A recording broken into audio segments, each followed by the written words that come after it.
Hello student, एक बार पुनः आप सभी का स्वागत है आपके अपने चैनल हाई स्कूल क्लासेस पर। आज के पेपर में हम आपको बताएंगे आपके जो दो दो नंबर के क्वेश्चंस आने हैं स्टूडेंट, वो किस किस पार्ट से आएंगे और कौन कौन से ऐसे प्रश्न हैं जो दो दो नंबर के प्रश्न में आ सकते हैं। ठीक है, तो सबसे पहले आपको पता होगा आपके फर्स्ट चैप्टर से दो क्वेश्चन आने हैं दो दो नंबर के। ठीक है, तो स्टूडेंट दो दो नंबर के क्वेश्चन कौन से क्वेश्चन हो सकते हैं। ठीक है, तो पहले तो हम क्वेश्चन देख लेते हैं, इसके बाद इन क्वेश्चन का मैं आपको डिटेल में सोल्यूशन बताऊंगा। ठीक है, तो चैनल पे नए हैं, चैनल को सब्सक्राइब कर ले, क्योंकि मैं जिस मेथड से मैं सोल्यूशन बताने वाला हूं डेफिनेटली आपसे नहीं आता तो बिल्कुल आने लगेगा और आपका पेपर बहुत ही अच्छा जाएगा। ठीक है, तो चलिए चैनल पे नए हैं, चैनल को सब्सक्राइब कर लीजिए, बेल आइकॉन प्रेस कर लीजिए। हमारे सामने पहला सवाल है, अभाज्य गुणनखंड विधि द्वारा पूर्णांक को 17, 13, 29 का एचसीएफ और एलसीएम बताना है। ठीक है, क्या क्या बताना है? एचसीएफ और एलसीएम ज्ञात करना है। किस विधि से? अभाज्य गुणनखंड विधि से। दूसरा जो सवाल है, हमें दो संख्याओं का एचसीएफ दिया है, ठीक है, कि 9 है, इनका हमें एलसीएम बताना है, एलसीएम कितना होगा। इसके बाद अगला सवाल है, संख्या 3825 को अभाज्य गुणनखंड के गुणनफल के रूप में व्यक्त कीजिए। ठीक है, अगला सवाल है, दो क्रमागत धनात्मक पूर्णांकों का गुणनफल 2 से विभाज्य है, यह कथन सत्य है अथवा असत्य, ये हमको बताना है। अगला क्या सवाल है, अभाज्य गुणनखंड विधि द्वारा 96 व 404 का एचसीएफ ज्ञात कीजिए तथा एलसीएम भी ज्ञात कीजिए। ठीक है, इसके बाद क्या सवाल है, अभाज्य गुणनखंड विधि द्वारा 6, 72, 120 का एचसीएफ और एलसीएम ज्ञात कीजिए। अगला है 6 व 20 के एलसीएम और एचसीएफ ज्ञात कीजिए तथा जांच कीजिए कि दो संख्याओं का जो गुणनफल होता है उनकी एलसीएम और एचसीएफ के गुणनफल के बराबर होता है। अगला क्या सवाल है, 520, 92 का एलसीएम और एचसीएफ ज्ञात कीजिए तथा सिद्ध करना है कि दोनों का गुणनफल इनके एलसीएम और एचसीएफ के गुणनफल के बराबर होगा। तो चलिए इन सारे क्वेश्चन को हम डिटेल में आपको सॉल्व कराते हैं। चैनल पर नए हैं तो चैनल को सब्सक्राइब कर लीजिए। तो स्टूडेंट आपका जो पहला सवाल है ना, वो है 7, 23 और 29 का हमें एलसीएम और एचसीएफ बताना है। स्टूडेंट एलसीएम और एचसीएफ से एक प्रश्न आपके एग्जाम में 100% आएगा, आप अच्छे से सीख लीजिए। चलिए इसको सॉल्व कैसे करना है मैं आपको सॉल्व करवा रहा हूं। 17 का अभाज्य गुणनखंड क्या होगा? 17 का अभाज्य गुणनखंड होगा 17 गुणे 1। ये अभाज्य संख्या है, 17 के अलावा किसी से नहीं कटेगी, तो 17 गुणे 1 लिखना है। 23 का अभाज्य गुणनखंड होगा स्टूडेंट 23 गुणे 1, कितना हो जाएगा? 23 गुणे 1। और इसी तरह 29 का जो अभाज्य गुणनखंड हो जाएगा तो 29 गुणे 1 हो जाएगा। अब पहला काम होता है हमारा एचसीएफ निकालना। क्या स्टूडेंट? एचसीएफ। तो एचसीएफ मतलब होता है हाईएस्ट कॉमन फैक्टर, ऐसा फैक्टर जो तीनों में हो। तो तीनों में हमें केवल एक ही दिख रहा है, तो एचसीएफ इन तीनों का कितना हो जाएगा? 1 हो जाएगा। और हमें क्या निकालना है? एलसीएम निकालना है। तो एलसीएम निकालने के लिए देखिए क्या होता है, एक्चुअल में इन तीनों संख्याओं का गुणनफल करते हैं और बटे में एचसीएफ कर देते हैं। तो क्या हो जाएगा? 17 गुणे 23 गुणे 29। ठीक है, और बटे में 1 करेंगे तो वही संख्या आएगी। तो हम क्या करेंगे, इन तीनों संख्याओं का आपस में क्या करेंगे स्टूडेंट? गुणा करेंगे। और तीनों संख्याओं का जब हम गुणा करेंगे तो कितना आएगा? ये आ जाएगा हमारे पास 11,339। हम गुणा करके चेक कर सकते हैं कितना आएगा, 11,339। तो देखिए कितना सरल सवाल है। पहले एचसीएफ निकालना है, इसके बाद एलसीएम निकालना है। ठीक है, अब चलते हैं सेकेंड क्वेश्चन पे। सेकेंड क्वेश्चन हमारे पास है स्टूडेंट, हमें दो संख्याओं का एचसीएफ दिया है। ठीक है, हमें क्या बताना है? एलसीएम।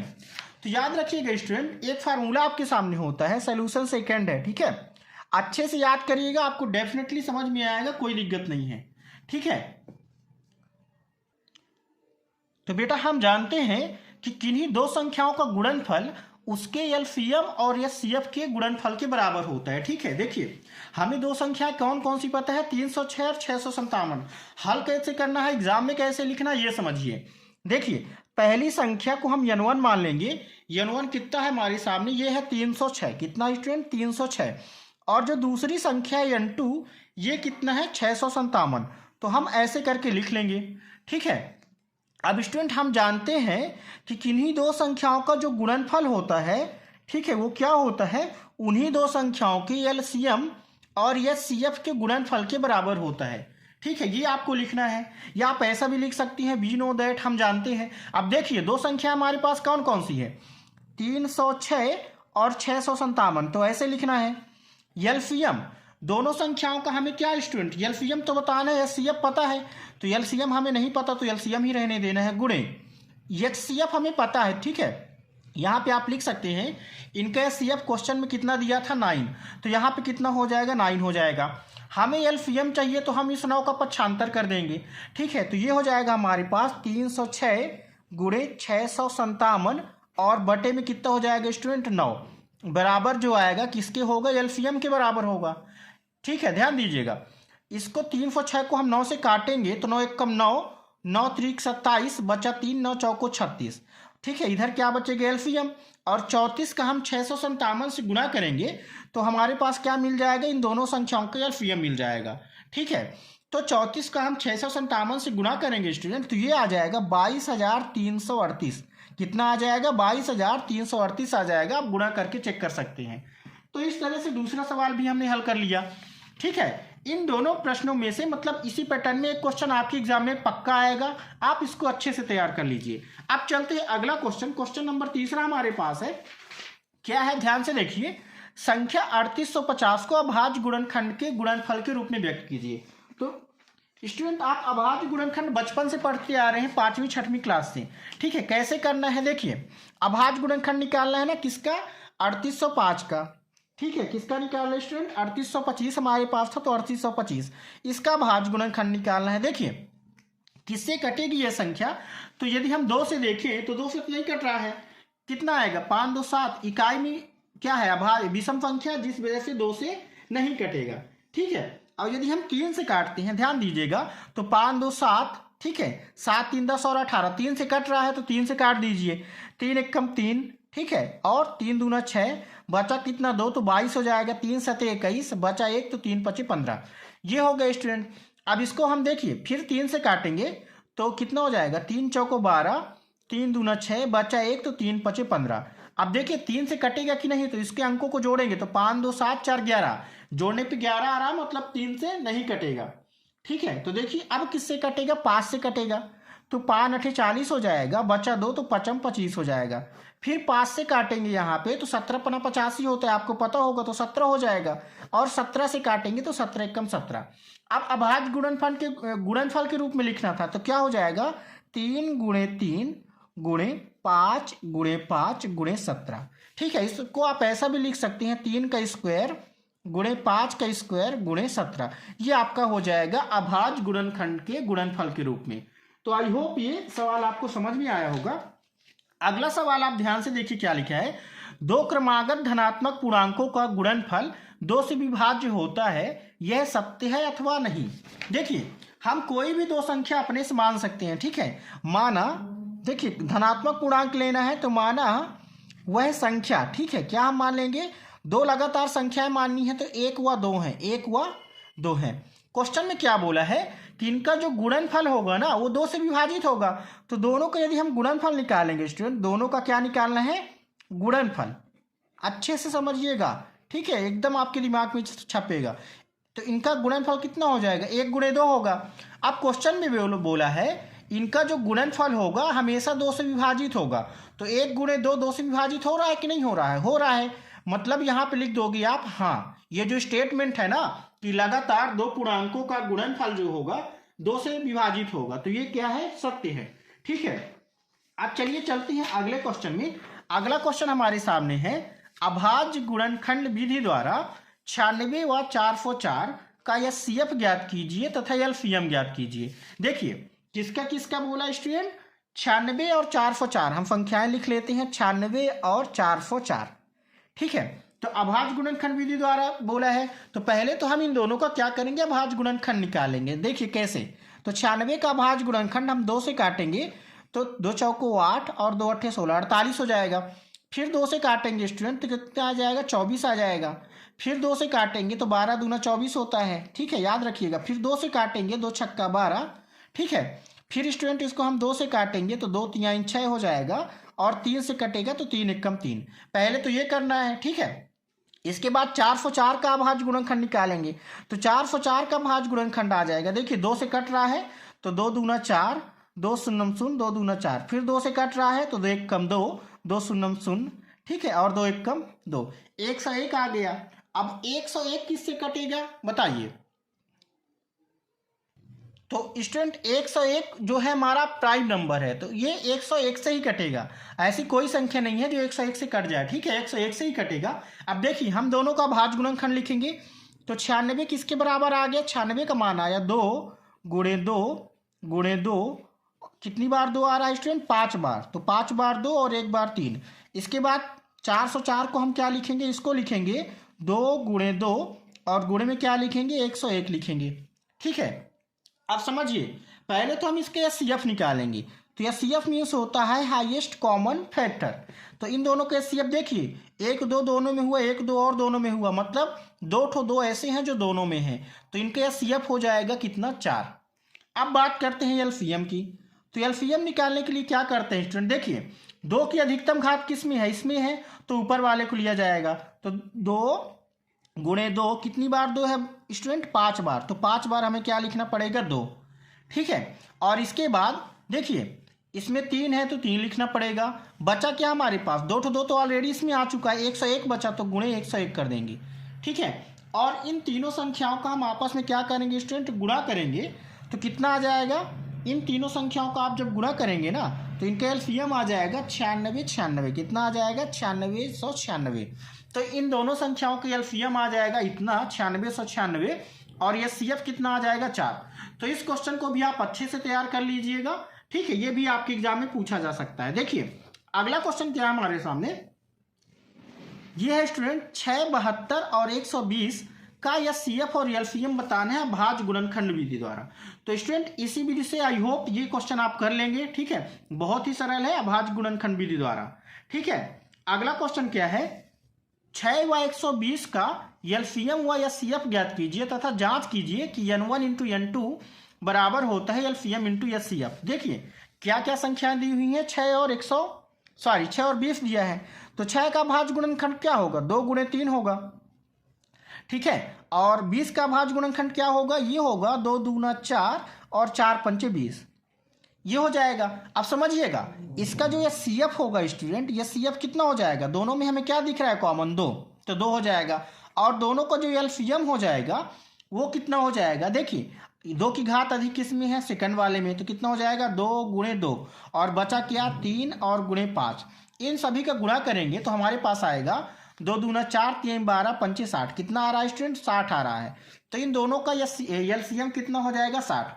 अब हमें क्या चेक करना है स्टूडेंट, हमें यह दिखाना है कि इन दोनों संख्याओं का जो गुणनफल होगा n1 गुणे n2 या n2 गुणे n1 किसके बराबर होगा, इन दोनों संख्याओं के एलसीएम इंटू एचसीएफ के बराबर होगा, ये बताना है। तो देखिए इनका दो संख्या कौन कौन सी हमारे पास, 6 और 20, तो 6 और 20, इधर हमारे पास एलसीएम कितना आया था दोनों का 60, एचसीएफ कितना आया था 2, तो 60 दूने 120 इधर भी हो जाएगा और 120 इधर भी हो जाएगा। तो ये हमने दर्शा दिया कि दो संख्याओं का जो गुणनफल होगा उन दोनों संख्याओं के एलसीएम और एचसीएफ के गुणनफल के क्या होगा, बराबर होगा। इसी तरह स्टूडेंट आपका नेक्स्ट क्वेश्चन है 520 और 92 का एलसीएम और एचसीएफ बताना है और इसके बाद सिद्ध करना है कि n1 गुणे n2 बराबर एलसीएम गुणे एचसीएफ। तो स्टूडेंट हमारे पास दो संख्याएं थी 510 और 92, ठीक है, यहाँ पे 520 लिख गया है, कोई दिक्कत नहीं, 510 है। क्या करना है, पहले तो इनका भाज्य गुणनखंड निकालना है। देखिए 2 से कट जाएगा, इकाई में 0 दिख रहा है, 2 से काटेंगे 2 दूना 4, बचा 1 2 पंचे 10, ठीक है, बचा 1 2 पंचे 10, 255। अब 5 5 10 दोबारा जोड़ने पर 12 आ रहा, मतलब 3 से कट जाएगा, 3 से काटेंगे 3 8 24, बचा 1 3 5 15।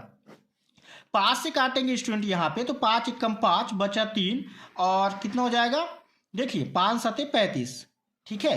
अब 17 से काटेंगे, 17 1 17, 92 को 2 से काटेंगे तो कितना हो जाएगा, देखिए 46 दूना 92 होता है तो 46 आ जाएगा, 2 से काटेंगे तो 23 आएगा। अब 23 प्राइम नंबर है तो 23 से ही कटेगा। तो 510 का जो अभाज्य गुणनखंड आ गया वो आ गया 2 गुणे 3 गुणे 5 गुणे 17, और 92 का अभाज्य गुणनखंड कितना आ गया स्टूडेंट, ये आ गया 2 गुणे 2 गुणे 23। तो दोनों संख्याओं का जो ये सीएफ होगा ना, यह सीएफ क्या हो जाएगा, 1 2 बस दोनों में दिख रहा है हमको, तो यह सीएफ कितना हो जाएगा 2, और दोनों का जो एलसीएम हो जाएगा स्टूडेंट वो हो जाएगा, देखिए 2 की घात इसमें अधिकतम है तो 2 गुणे 2 लिखना पड़ेगा, 3 हमको इसमें दिख रहा है तो गुणे 3, 5 इसमें दिख रहा है तो गुणे 5, गुणे 17 है तो गुणे 17, गुणे 23 है तो 23। ठीक है, ये लिखना है हमें। अब इन तीनों संख्याओं, दोनों सभी की संख्याओं जितने भी हैं सभी का हम क्या कर देंगे, गुणा कर देंगे। तो गुणा करेंगे स्टूडेंट इन सभी संख्याओं का, तो कितना आ जाएगा, ये आ जाएगा हमारे पास 23,460। कितना आ जाएगा, 23,460। आप गुणा करके चेक कर सकते हैं। ठीक है, अब हमें दिखाना क्या था, हमें ये दिखाना था कि इन दोनों संख्याओं का जो गुणनफल होगा ना, n1 इंटू n2, तो इनके एलसीएम और ये CF के गुणनफल के क्या होगा, बराबर होगा। तो n1 इंटू n2 हम करेंगे, मतलब 510 गुणे 92 करेंगे, तो ये किसके बराबर आएगा, इनके HCF कितना आया, 2 आया, LCM कितना आया, 23,460। ठीक है, इन दोनों संख्याओं को स्टूडेंट आप गुणा करेंगे ना, तो आप देख सकते हैं दोनों को जब आप गुणा करेंगे तो कितना आ जाएगा, ये आ जाएगा 46,920। कितना आ जाएगा, 46,920, और ये भी आ जाएगा 46,920। ठीक है, तो देखिए दोनों का सेम आ रहा है, मतलब ये हमारा क्या है, सही है। तो ये क्वेश्चन आपके ऐसे हैं जो एक पार्ट से आपके एग्जाम में देखने को मिलेंगे। अब स्टूडेंट हम बिना देरी किए चलते हैं 2 पार्ट और बताते हैं ऐसे क्वेश्चन जो आपके एग्जाम में 2 पार्ट से आने हैं। ठीक है, देखिए इस वीडियो में आपको ऑब्जेक्टिव क्वेश्चन नहीं बता पा रहा हूं, ठीक है, क्योंकि ज़्यादा लेंदी वीडियो हो जाएगा। तो चलिए अब हम देखते हैं स्टूडेंट सीधा 2 पार्ट के ऐसे क्वेश्चन जो आपके एग्जाम में आते हैं। तो 2 पार्ट आपका जो है उसमें जो मेनली आपके एग्जाम में क्वेश्चन आते हैं स्टूडेंट, वो क्या आता है पहले ये देखिए। ठीक है, तो देखिए ये परीक्षा अध्ययन में केवल आपको क्वेश्चन शो करने के लिए लिया हूं। ठीक है, एक भी सोल्यूशन मेरा इससे मैच नहीं होगा। ठीक है, आंसर मिलेगा, लेकिन मेथड आपको मैं बहुत बेस्ट मेथड बताने वाला हूं। ठीक है, तो पहले जो आपका क्वेश्चन आता है, ठीक है, चाहे 2 नंबर में आए, चाहे 3 नंबर में, चाहे 4 नंबर में, क्या लिखा है, शून्य ज्ञात कीजिए और शून्यकों के गुणांकों के बीच संबंध की जांच कीजिए। ठीक है, देखिए 2020 में आया है, 2022 में आया है। तो पहले तो हम इन दोनों क्वेश्चन को हल करते हैं। पहला क्वेश्चन हमारे सामने x square minus 2x minus 8। क्या है student, x square minus 2x minus 8। इसका पहले हमें शून्यक निकालना है। तो शून्यक निकालने के लिए हम मान के चलते हैं कि जो हमारा बहुपद है इसको हम px मान लिए। ठीक है, तो शून्यक निकालने के लिए px को क्या करना पड़ता है स्टूडेंट, 0 के बराबर करना पड़ता है। किसके बराबर करना पड़ता है, 0 के बराबर करना पड़ता है। तो देखिएगा ये हमारे पास हो जाएगा x square minus 2x minus 8 बराबर 0। ठीक है, अब इसके बाद क्या करेंगे, देखिए इसका हम गुणनखंड निकालेंगे। तो ऐसे गुणनखंड निकालना है कि, ठीक है, बीच वाले पद को ऐसे तोड़ना है कि गुणा करने पर माइनस 8x स्क्वायर है, कितना है, माइनस 8x स्क्वायर, इसका और इसका गुणनफल आए, और जोड़ने पर माइनस 2x आए। ठीक है, तो हम जानते हैं 4 दूना 8 होता है, और 2 में 4 घटाएंगे तो माइनस 2 आएगा। मतलब इसको हम क्या लिख सकते हैं, इसको लिख सकते हैं x square plus 2x minus 4x और माइनस 8 बराबर 0। 2x में माइनस 4x जोड़ेंगे तो माइनस 2x आएगा, 2x में माइनस 4x का गुणा करेंगे तो माइनस 8x स्क्वायर आएगा। ठीक है, इसके बाद क्या करना है, 2 का पेयर बनाना है, तो x स्क्वायर प्लस 2x। ठीक है, माइनस कॉमन लेंगे तो 4x प्लस 8 बचेगा, बराबर 0, तो बराबर 0। इसके बाद क्या करना है, इन दोनों से x कॉमन लेंगे, तो जब x कॉमन लेंगे तो x प्लस 2 बचेगा। इन दोनों से हमें क्या दिख रहा है, कॉमन, 4 कॉमन दिख रहा है, तो 4 कॉमन लेंगे तो x प्लस 2 बचेगा, बराबर 0। कॉमन लेने के बाद जो ब्रैकेट में मान आता है ये क्या होना चाहिए स्टूडेंट, सेम होना चाहिए।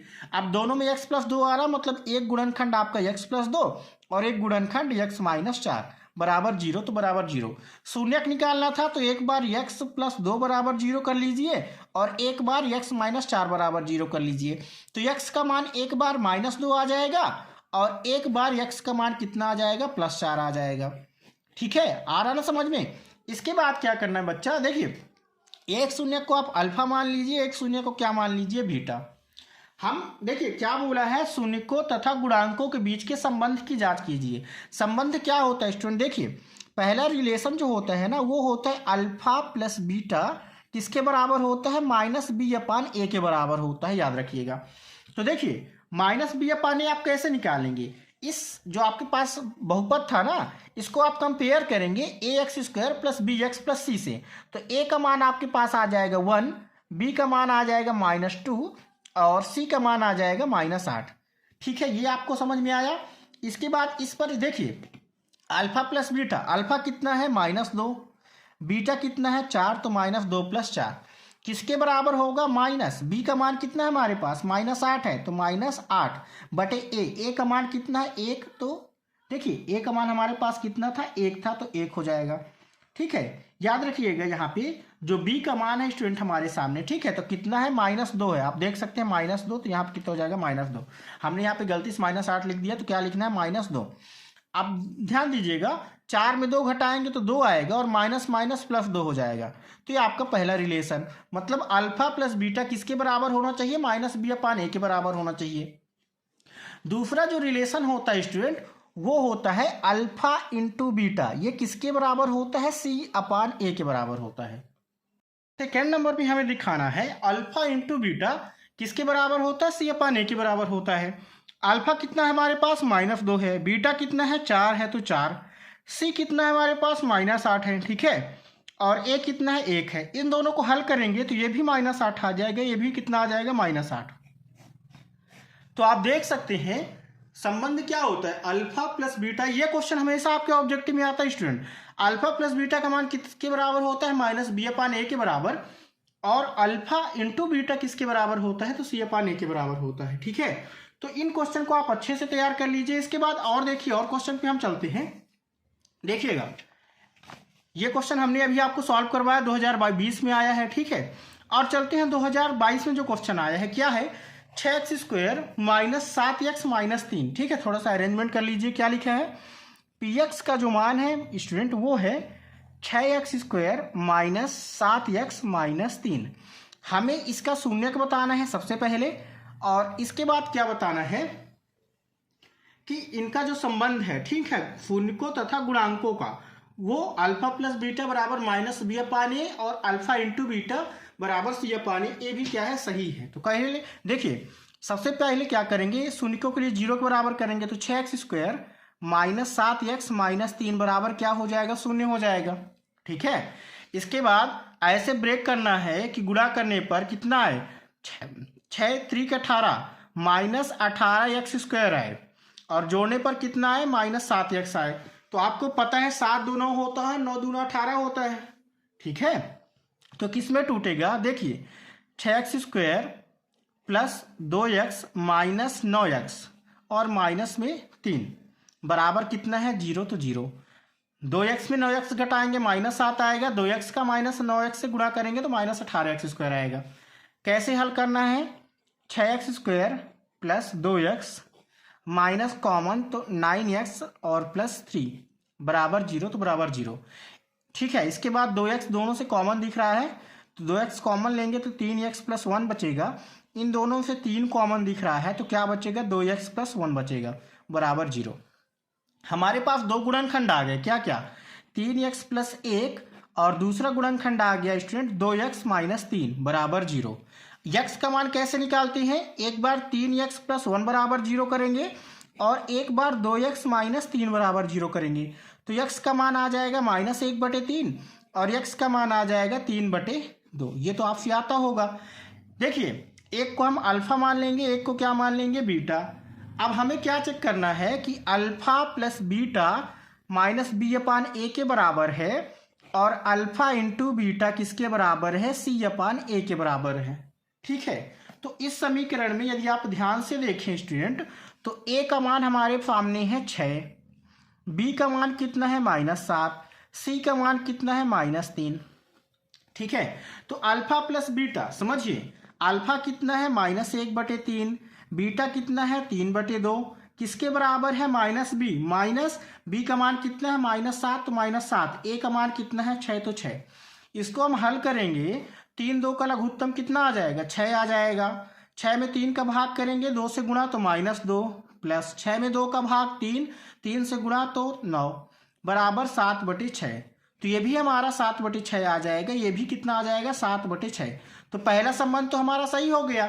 अब ये क्वेश्चन या तो आपके 2 नंबर में आएगा, 2 नंबर में आएगा तो केवल शून्यक पूछेगा, और यदि 4 नंबर में आएगा तो शून्यक के अलावा इनका संबंध भी पूछेगा। अल्फा इंटू बीटा करना है, अल्फा मतलब -1/3, बीटा मतलब 3/2, सी अपान ए, सी का मान कितना है -3, ए का मान कितना है 6। तो याद रखिएगा इन दोनों का हम गुणा करेंगे तो -3/6 आएगा स्टूडेंट, और ये भी कितना आ जाएगा -3/6। तो आप देख सकते हैं दोनों पक्ष क्या आ रहा है, बराबर आ रहा है। तो स्टूडेंट एक क्वेश्चन यहाँ से डेफिनेटली देखने को मिलेगा। तो क्वेश्चन क्या आएगा, देखिए 2023 में भी एक क्वेश्चन है, 2019 में भी क्वेश्चन है। तो आप इन सारे क्वेश्चन को अच्छे से प्रिपेयर कर लीजिएगा, जितने भी आपके प्रश्नावली 2.2 किताब में दिए हुए हैं। ठीक है, जरूरी नहीं कि मैं जो 3 क्वेश्चन कराया हूँ वही आएगा।